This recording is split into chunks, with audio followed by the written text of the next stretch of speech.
something. Fly ball deep left field. Long high drive to the wall. There she goes. A grand slam for Josh Donaldson. 1-0 pitch is belted. That's hit a ton. A 3-run homer to dead center for Josh Donaldson.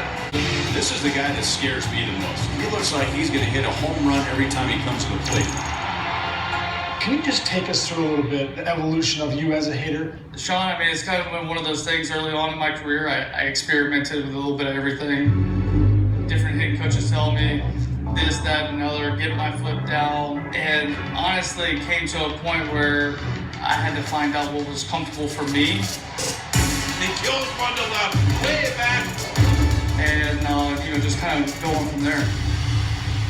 So take us through a little bit. So on your setup, Yep. what does the leg kick do for you? I want to really feel like I'm engaged into my back hip, not really into my back knee. Whenever I get into my back hip, that allows me to balance. If I get into my knee, now I want to jump that way, which now on breaking balls and off-speed pitches, I'm going and getting, and that's where, we can get in trouble as hitters.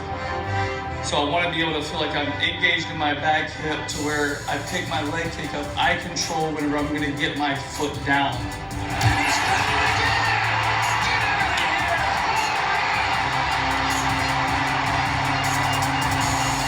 There will be times when if it's a fastball, it'll be my load will be more from here, this way, that way, where it's getting down almost immediately. Right. And then on breaking balls, I might delay it for a second and then get it down. And there goes another one. Hanging curveball, Phil Hughes left it up in the zone. It's not necessarily about, hey, get that foot down early. No. It's about be on time. Whatever that be on time is. If it's a heater, okay, maybe it gets down a little Yeah, bit. yeah. Something off speed and I recognize spin, okay, now I can get it down a little later. So it's really more be on time, right? Yeah, and it goes to how my focus is at the plate. If my focus is, if I'm sitting here straining to try to see the pitch here, now I'm going to be like real stabby at it. I want to have like a soft focus at the pitcher so I have a chance to recognize the pitch. I want to feel relaxed at the plate. I like to hit with music on. It starts giving me a beat, a pace, a tempo. Track, wall, there she goes. So when I'm hitting, no matter if I'm off a tee, if I'm in the game, I want to feel like I have some kind of tempo. It's just boom, boom, boom. And then now I'm getting into it.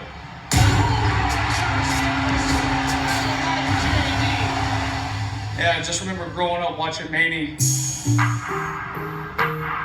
This guy was it looked like he was sleeping at the plate. But he had that rhythm going. It was just like, it was boring. Hitting is boring. I'm just going to hit 500 plus homers. It's boring. And I'm like, man, I wish I could do that. That's what I'm sitting there thinking. I'm like, I'm going to the batter's box. I'm grinding. That looks so I'm easy. grinding. Yeah. He's about to take a nap. And so now the more experience you get, the more bats you get, you start understanding, what he was experiencing. You just had a feeling that he was going to come up with another big base hit. What a night for the MVP. This is how you become the MVP right here. You put the work in, you listen to the tunes, you get the rhythm, and you put up humongous numbers. There you go. It's not every day you get the reigning American League MVP in Studio 42 with us. And I want to take you through a side angle. We're going to run a side angle real quick of your swing. You can start and stop it whenever you want. And I just want to take you through the whole setup. Walk me through what the whole trigger is, what you're searching for, what are some of your keys in your swing, and then we'll come out to the tee and totally lock in on it. So what's the initial mindset? You're set? Are you thinking like weight on the inside of the back knee? Are you worried about the load, the leg kick, where you're going with it? Yeah, there's a lot of things that are going on. I know. And obviously we had talked about it. But I think it all starts first before you even get into the load. Is having your natural little flow, your natural rhythm, kind of just rock. And I'm sitting. I got my weight in my back heel right there, So which is going to allow me to stay balanced into my back hip. Okay? So you're worrying about hips. You're not worrying about the inside of the back knee. You got the weight on the... No, because once I get into my hip right here, my weight's going to be able to transfer from my back knee. Where did that come from? I've never heard a coach play 16 years in the big leagues. Never heard a hitting coach one time to me say, get the weight into your hip. That's where I want to be able to control, and you kind of see if you can run it back. Whenever you start the leg kick, it's not a quick leg kick. You know, it's kind of like a gradual. I'm gradually coming up and then getting to the top point of my leg kick. And then what's kind of a little bit different, what people don't understand is I never want to think about my hands going towards the baseball. The only time I ever think about hands is if it's an emergency swing that I'm just kind of trying to foul a ball off on. So at this point, when I get to the top part of my leg kick right here, okay, now you see how everything's kind of nice and tight. You're stacked. So once I begin to go forward, so if you can run it, I go forward here, boom, that's when I begin to up my load, and that's when I start to create my angles and get my stretch, which allows, you know, I'm 6 foot, 200 pounds, allows a guy my size to be able to still hit. You know, talk about, but you're talking about, so once this is down, because you got minimal movement. I mean, most guys load or load down. You're pretty stacked right here, and then it's just a lay down and everything's coming, and you're thinking of creating bat speed with your shoulders, not your hands. Yeah, the term that I like to use is effortless bat speed. There's times when it looks like I'm swinging hard, but for me to actually to produce that swing, it's not taking a lot of energy from me. So that's what I mean by effortless bat speed. And my bat's flying through the zone at a pretty high rate of speed. So it goes from here, I get my coil, boom. If I can just get it back a little bit to the top part. So this is when wherever I get to here and I come this way, yeah, it's kind of more of a rubber band effect. So if most guys, what you were doing with your hands, yeah, if I had a rubber band right here, I'm taking that rubber band and I'm stretching it this much. When maybe you have this much power, but that's all you're using of it. What I'm trying to do is I'm trying to max out my power and stretch that. Yeah, I'm just trying to stretch that band and still create the timing of being able to hit the pitch. Because it's easy to do it. It's easy to do it on the tee every day. Show me. Get side angle if you can on them and show me what you mean where the rubber band. So you're creating.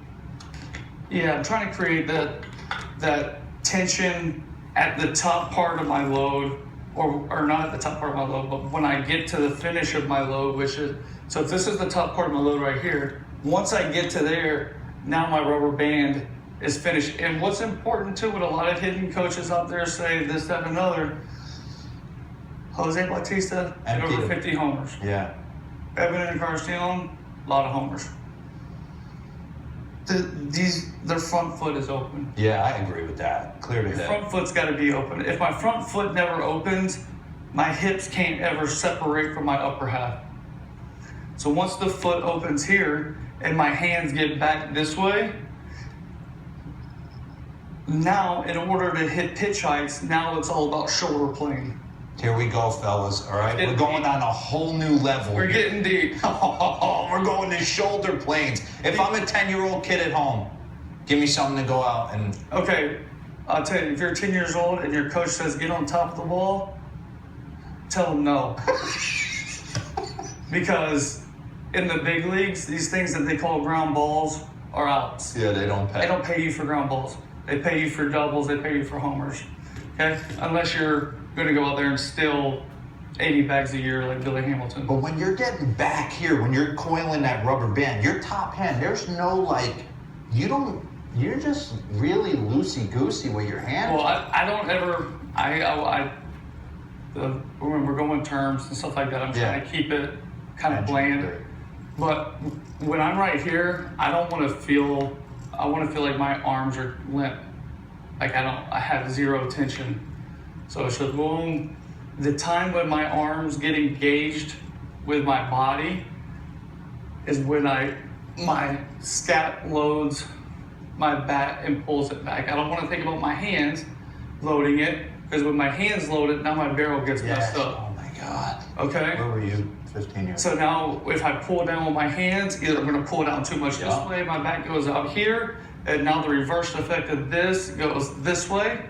and now I'm underneath balls. That's why coaches say get on top of the ball, because now you're underneath. The whole fact of the matter is, to keep it as simple as possible, I want my bat to be near a 45-degree angle, and I want my bat to split my head whenever I finish my load at this point. Now, once I get to this position here, now you have to deal with front side mechanics with my elbow Want to be here. an MVP in the game? You better lock it in. This is deep.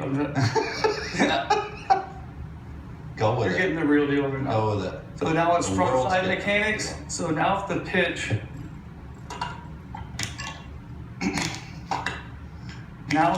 is here, where you were taught to do this, Yup. It's exactly what we okay, Yeah. Get on let's top. think of this logically. If I hit a ball like this right here, that ball's going straight down this way, or I'm going to clip the bottom side of it and pop it straight up. Yep. Done that a lot. You've done that a lot. I don't like to do that. So I learned from what I'm doing wrong. Yeah. So the proper way to hit this pitch, I'm at my load, I'm at my heel strike. That's what I call my finish. Yeah, I love my heel stroke, my heel strike. So now when I'm here, now it's all about getting my elbows in the right position, and now I'm firing my back shoulder, back hip to this ball right here. And now it's a homer. Now you're thinking when all that stuff's cleared and that pitch is in the zone, you take into account your percentages, counts. So you're up there guessing a lot. Educated guesses. Somewhat. It just depends on The pitcher. But you're thinking damage at all times. Why wouldn't I?